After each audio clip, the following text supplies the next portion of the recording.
United Nations Security Council on Tuesday, September 30, approved a U.S. proposal to more than double the size of the newly established international security mission, which has been underfunded and understaffed for 15 months to combat armed gangs in Haiti.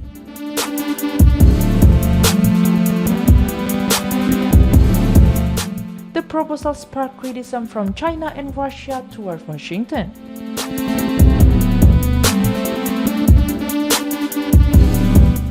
Armed gangs have taken control of nearly the entire Haitian capital, Port-au-Prince, in a conflict that has forced around 1.3 million people to flee their homes and triggered severe hunger. UNICEF said last month that children are estimated to make up 15% of gang members in the Caribbean nation. Russia, China, and Pakistan abstained from voting on the measure, which was submitted by the United States and Panama. The other 13 Security Council members voted in favor.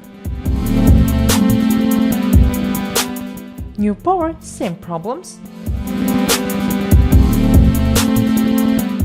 The new force will still rely on voluntary personnel and funding contribution, but its leadership structure will be different.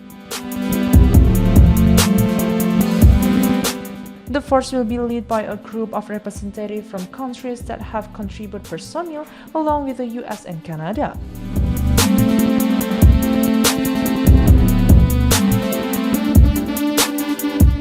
It will also be supported by a new UN field office.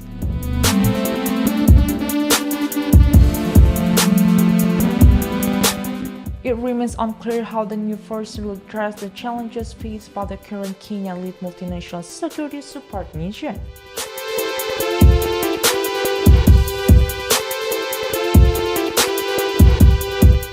Kenyan President William Ruto said during an event at the UN last week that the mission has faced staffing and logistical difficulties.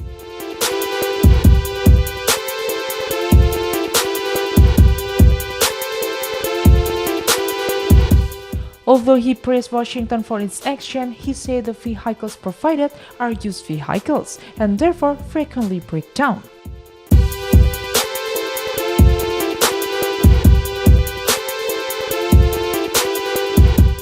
However, he said Kenya is ready to participate in the new mission.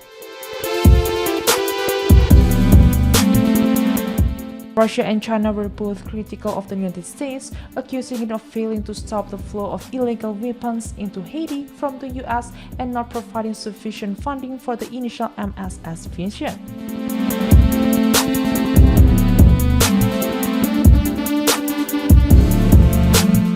They also say the US rushed the approval of a resolution that remained vague on several key issues, including rules of engagement.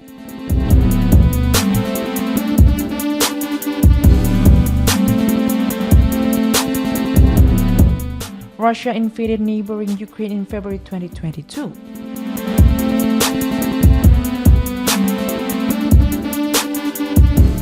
Russia's Foreign Minister Sergei Lavrov also expressed concerns on Saturday about how the US might interpret the GSF mandate.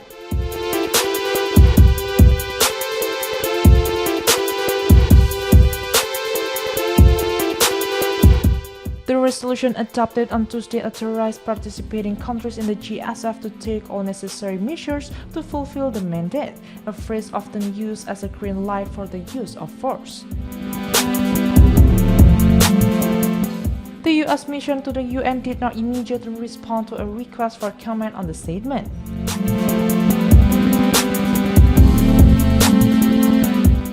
China's ambassador to the UN, Fu Chong, said Beijing did not veto the resolution on Tuesday, given Haiti's poor security situation and the concern and appeals of the international community.